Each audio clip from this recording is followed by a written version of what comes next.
إن الحمد لله نحمده ونستعينه ونستغفره ونعوذ بالله من شرور أنفسنا ومن سيئات أعمالنا من يهده الله فلا مضل له ومن يضلل فلا هادي له وأشهد أن لا إله إلا الله وأشهد أن محمدا عبده ورسوله يا أيها الذين آمنوا اتقوا الله حق تقاته ولا تموتن إلا وأنتم مسلمون يا أيها الناس اعبدوا ربكم الذي خلقكم من نفس واحدة وخلق منها زوجها وبث منهما رجالا كثيرا ونساء واتقوا الله الذي تساءلون به والأرحام إن الله كان عليكم رقيبا يا أيها الذين آمنوا اتقوا الله وقولوا قولا سديدا يصلح لكم أعمالكم ويغفر لكم ذنوبكم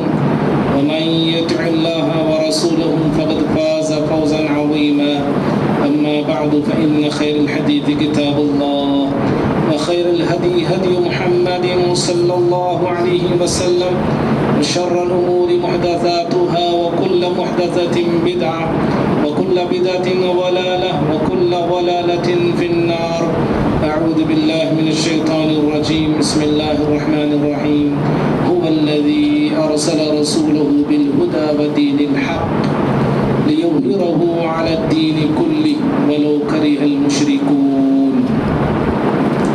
ہر قسم کی حمد و ثنا، بڑائی، کبریائی، جاہ و جلال، عزت، عظمت، شان، شوکت، طاقت اور قوت اللہ رب العالمین کے لیے جو ہم تمام کا خالق، رازق، مالک، پالنہار ہے۔ درود و سلام ہو تمام نبیوں پر، بالخصوص ذات مقدسہ مطہرہ مبارکہ پر جن کا نامی نامی اسم گرامی احمد مجتبی محمد مصطفیٰ صلی اللہ علیہ وسلم ہے۔ اللہم صلی وسلم وبارک علی نبینا محمد۔ محترم حضرات، ابھی خطبہ مسنونہ کے بعد آپ حضرات کے سامنے سورۃ الصف سورہ نمبر 60 پر 1 کی آیت نمبر 9 پڑھا ہوں۔ اللہ رب العالمین اس آیت میں اپنے دین کے غلبے کی بشارت سنایا ہے۔ اللہ تعالیٰ نے فرمایا هو الذی ارسل رسولہ بالہدی ودین الحق، وہی اللہ ہے جس نے اپنے رسول کو ہدایت اور دین حق کے ساتھ مبعوث کیا، لِيُظْهِرَهُ عَلَى الدِّينِ كُلِّهِ، تاکہ تمام دین پر اس کو غالب کرے، وَلَوْ كَرِهَ الْمُشْرِكُونَ، اگرچہ مشرک اس کو ناپسند کیوں نہ کرے۔ معزز بھائیو، اللہ کا دین، دین اسلام روکنے سے رکنے والا نہیں ہے، اور اللہ کا دین، دین اسلام بجھانے سے بجھنے والا نہیں ہے۔ پیغام اسلام، نور اسلام کو مٹھانے کی لاکھ کوشش کریں، یہ مٹنے والا نہیں ہے۔ صدائے اسلام کو، اسلام کی آواز کو دبانے کی کوشش کیوں نہ کریں، یہ دبنے والا نہیں ہے، بلکہ اللہ کا دین پھیلنے والا، پھولنے والا، ابھرنے والا اور آگے بڑھنے والا اور دنیا کے تمام دینوں پر غالب آنے والا دین ہے۔ اسی لیے کسی شاعر نے کہا، اسلام کی فطرت میں قدرت نے لچک دی ہے، اسلام کی فطرت میں قدرت نے لچک دی ہے، اتنا ہی یہ ابھرے گا جتنا کہ دباؤ گے۔ اور کسی دوسرے شاعر نے کہا، فانوس بن کر جس کی حفاظت ہوا کرے، وہ شمع کیا بجھے جسے روشن خدا کرے۔ اللہ رب العالمین کا دین، یہ دین اسلام، یہ دین حق، یہ اللہ کی حفاظت میں ہے، اور اللہ رب العالمین اپنے وعدے کو پورا کرنے والا ہے۔ اور گزشتہ جمعہ ہم نے جیسا کہ ایک گروہ کے تعلق سے سنتے آ رہے تھے، تاریخ میں ہر دور دور میں ہر زمانے میں یہی ہوا اللہ کے دین کے ساتھ اس کو روکنے کی ہر زمانے میں کوشش کی گئی. آدم علیہ السلام سے جیسے یہ دین اسلام شروع ہوتا ہے، جیسے جیسے اسلامی دشمن پھیلتے گئے، بڑھتے گئے، اسلام کی آواز کو، صدائے اسلام کو روکنے دبانے کی کوششیں بھی ہوتی گئیں، لیکن دشمن کبھی کامیاب نہیں ہو سکا. اور پیارے نبی صلی اللہ علیہ وسلم کے زمانے میں بھی یہی کچھ ہوا، لیکن ہر دشمن ناکام ہوا. پیارے نبی صلی اللہ علیہ وسلم کے دور میں، صحابہ کے دور میں جب اسلام کو مٹھانے میں ناکام ہوئے، اسلام کو ختم کرنے میں دشمن ناکام ہوئے، تو دشمنوں نے ایک نیا طریقہ یہ اپنایا کہ اسلام کو مٹھا تو نہیں سکتے، اسلام کو ختم تو نہیں کر سکتے، اسلام کو دبا تو نہیں سکتے ہیں، لیکن یہ تو کر سکتے ہیں جو اسلام ہے اصل صورت میں ہے، اصل شکل میں ہے، اس کی صورت کو بگاڑ دیتے ہیں، اس کی شکل کو بگاڑ دیتے ہیں، اس کو مسخ کر کے رکھ دیتے ہیں، اور مسلمانوں میں جو عقیدے کی پختگی ہے اس پختگی میں کو کمزوری میں تبدیل کر سکتے ہیں، اور گمراہی بدعقیدگی مسلمانوں میں پھیلا سکتے ہیں. اسی کوشش کو لیے دشمن میدان میں اترا، اور حضرت عثمان بن عفان رضی اللہ تعالیٰ عنہ کی شہادت سے فتنوں کا ایک سلسلہ شروع ہو گیا، اور آج تک رکنے کا نام نہیں لیتا، آج تک تھمنے کا نام نہیں لیتا ہے.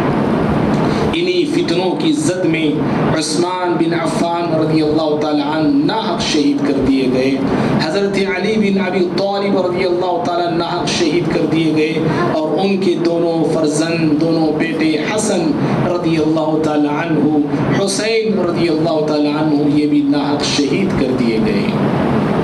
اور معزز بھائیوں، یہ جو فرقہ ہے، جیسا کہ ہم نے کہا آگے چل کر یہ شیعہ کہلایا، اس فرقے کے عقائد، اس فرقے کے تصورات، اس فرقے کے نظریات بڑے ہی خطرناک ہیں، عقائد بڑے خطرناک ہیں، تصورات ان کے بڑے بھیانک ہیں. عبداللہ بن سبا جو اس گروہ کا بانی تھا، اس گروہ کو آغاز کرنے والا اور بڑھانے والا تھا، اسی نے حضرت علی بن ابی طالب رضی اللہ تعالیٰ عنہ کے دور ہی میں بدعقیدگی کو پھیلانا شروع کر دیا تھا. اور سب سے خطرناک عقیدہ، سب سے بڑا خطرناک عقیدہ یہ کھڑا گیا، اور اس کو پروان چڑھانے کے لیے انہوں نے باقاعدہ من گھڑت حدیثیں بھی کھڑی. انہوں نے حضرت علی رضی اللہ تعالیٰ عنہ کو مقام الوہیت پر فائز کیا گیا، اور یہ کہا جانے لگا کہ نعوذ باللہ حضرت علی رضی اللہ تعالیٰ عنہ خدا ہیں، خدا کا درجہ رکھتے ہیں. عبداللہ بن سبا نے یہ وابیلا، یہ بدعقیدگی اسی دور میں پھیلانا شروع کر دیا تھا، بولنا شروع کر دیا تھا. ایک مرتبہ حضرت علی رضی اللہ تعالیٰ عنہ تشریف لا رہے تھے، آ رہے تھے. عبداللہ بن سبا نے علی رضی اللہ تعالیٰ عنہ کو دیکھا تو کہنے لگا انت آپ کی شخصیت تو حضرت علی رضی اللہ تعالیٰ عنہ اس کے جملے سن کر آپ نے پوچھا ویلک، خرابی ہو تیرے لیے، بربادی ہو تیرے لیے. من انا، میں کون ہوں جو میرے تعلق سے تو ایسے کہہ رہا ہے کہ آپ بھائی میں کون ہوں؟ تو اس نے کہا انت اللہ، آپ تو اللہ ہیں، نعوذ باللہ. حضرت علی رضی اللہ تعالیٰ عنہ اس گستاخی سے اور اس کے الفاظ سے بڑے تعجب میں پڑ گئے، اور فوراً اس سے کہنے لگے کہ اپنے ان الفاظ کو واپس لو، توبہ کرو، اللہ کے سامنے گڑ گڑاؤ، معافی مانگو. اس نے کہا کہ نہیں معافی مانگوں گا میں، آپ تو وہی ہے جو میں نے کہہ دیا ہے. کہا کہ پھر اگر تم ایسا نہیں کرو گے، توبہ نہیں کرو گے تو جلا دوں گا تمہیں. کہا کہ ٹھیک ہے آپ خدا ہیں، جلانے کا حق رکھتے، جلا دیجیے. تو اس طرح اس کے کئی لوگ تھے، اور بھی 40 لوگ اس کے خاص تھے.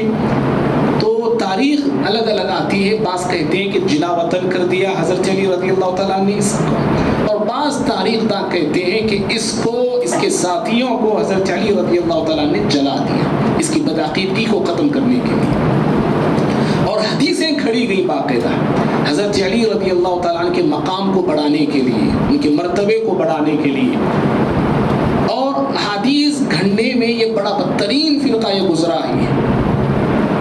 حدیثیں انہوں نے کیا کھڑی علی رضی اللہ تعالیٰ عنہ کے لیے؟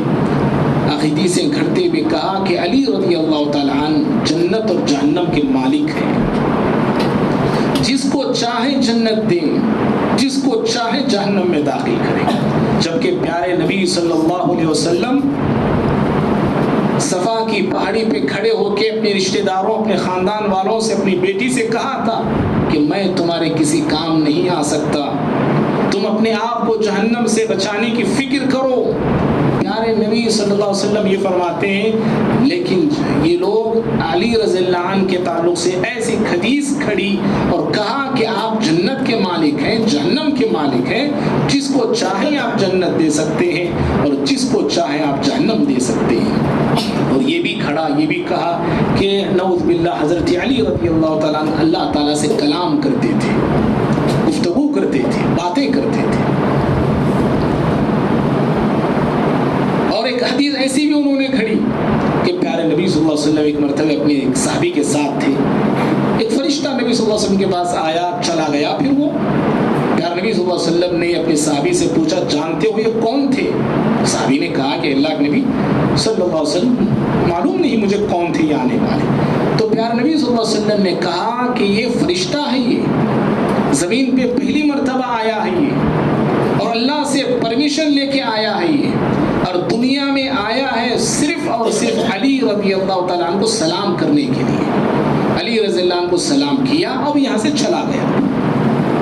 تو حضرت علی رضی اللہ تعالیٰ عنہ کے مقام اور مرتبے کو بڑھانے کے لیے اور آپ کو خدائی مقام پر فائز کرنے کے لیے ایسی بہت ساری من گھڑت باتیں اور من گھڑت حدیثیں لوگوں کے اندر پھیلا دیا, لوگوں کے اندر عام کر دیا. اور شیعہ کے عقائد میں ایک اور ایک خطرناک عقیدہ ہے, وہ عقیدہ ہے اماموں کی عصمت کا. ان کے یہاں اماموں کا عقیدہ ہے, 12 امام ہیں ان کے, اور سب سے پہلے امام حضرت علی رضی اللہ تعالیٰ عنہ, اس کے بعد ان کے بیٹے حسن, حسین رضی اللہ عنہ کے بیٹے زین العابدین, پھر ان کے بیٹے امام باقر, پھر ان کے بیٹے امام جعفر, پھر ان کے بیٹے موسیٰ کاظم. اس طرح یہ سلسلہ 12 تک جاتا ہے. اور آخری جو ان کے امام ہیں وسیع محمد بن عسکری آخری امام ہے, 12ویں امام ہے. اور ان کو امام غائب بھی کہا جاتا ہے. کہا یہ جاتا ہے کہ یہ امام غائب ہو گئے. کوفہ میں ایک بستی ہے نجف نام کی, اس بستی میں 250 کو 6 ہجری میں یہ غائب ہو گئے, روپوش ہو گئے ہیں. اور باقاعدہ ہر سال شیعہ اس غار کے پاس جاتے ہیں, اپنے اس امام کے غار کے پاس کھڑے ہو کے روتے ہیں, چیختے ہیں, چلاتے ہیں اور آواز لگاتے ہیں امام کو کہ آپ باہر تشریف لے کے آئیے, ظلم بڑھ گیا ہے دنیا میں, فساد بڑھ گیا ہے دنیا میں. 1200 سال گزر چکے لیکن وہ امام اب تک باہر نہیں آئے. اب ان کا عقیدہ ایسے بدل گیا کہ وہ امام قیامت سے پہلے آئیں گے اور وہی مہدی علیہ السلام ہوں گے.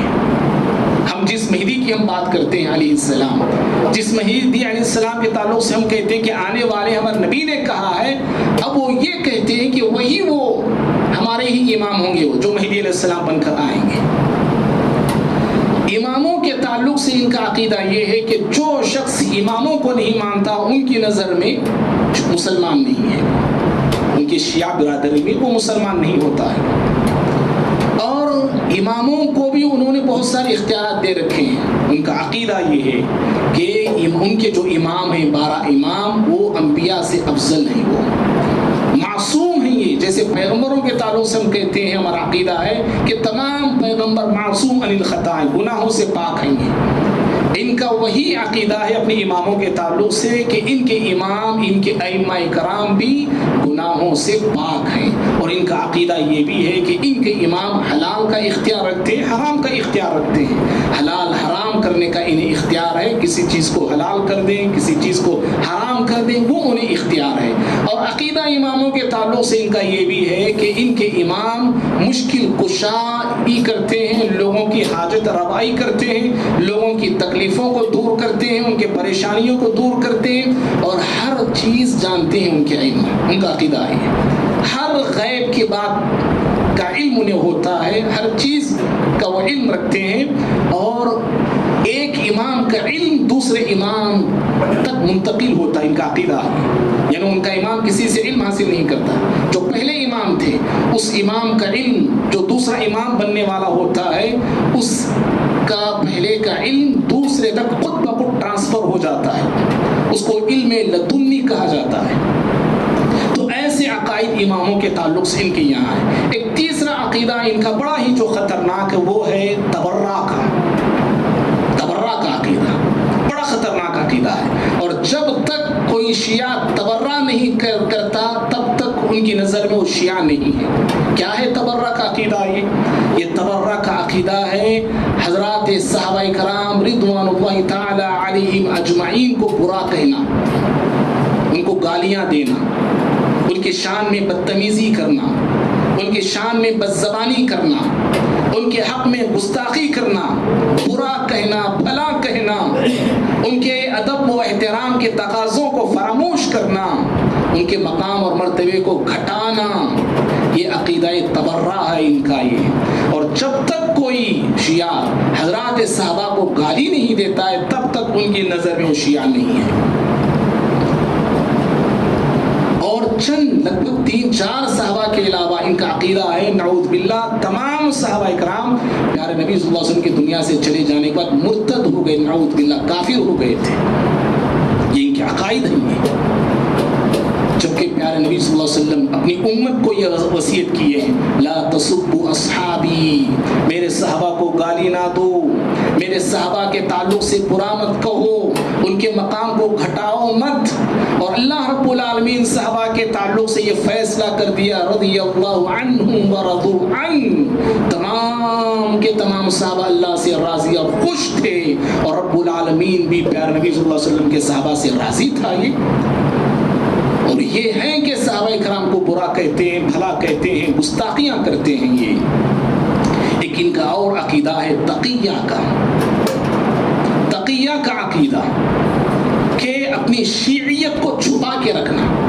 میں شیعہ ہوں، میں شیعہ بول کے لوگوں میں بتاؤں گا نہیں، بولوں گا نہیں میں، بلکہ میں بھی کہوں گا کہ بھائی میں بھی اہل حدیث ہوں، میں بھی سنی ہوں، میں بریلوی ہوں، میں دیوبندی ہوں، آپ ہی کے جماعت سے میرا تعلق ہے۔ اگر شیعت کی اکثریت ہے وہ الگ بات ہے، لیکن جہاں پہ شیعہ کم ہیں، سنی زیادہ ہیں، اپنی شیعیت کو چھپا کر رکھیں گے۔ کب تک چھپا کر رکھیں گے؟ جب تک ان کے آخری امام جو غائب ہو گئے، جو ابھی میں نے بتایا نا، جب تک وہ امام باہر آتے نہیں تب تک اپنی شیعیت کو چھپا کے رکھنا۔ اور اس کے تعلق سے وہ دلائل بھی بنائے ہیں، دلائل بھی وہ دیتے ہیں۔ ایک دلیل وہ کیا دیتے ہیں؟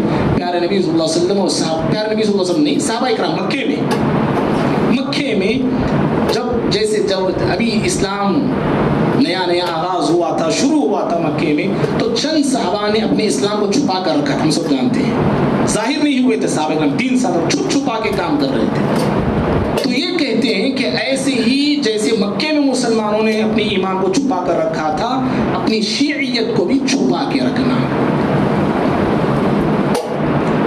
تو یہ بڑا خطرناک ان کا عقیدہ ہے، یہ عقیدہ تقیہ اس کو کہا جاتا ہے۔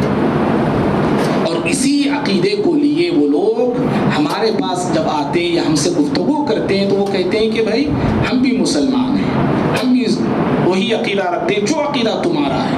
ابو بکر و عمر کے تعلق سے تم جو کہتے ہیں نا، آپ جو کہتے ہیں رضی اللہ تعالیٰ عنہما، ہم بھی وہی کہتے ہیں۔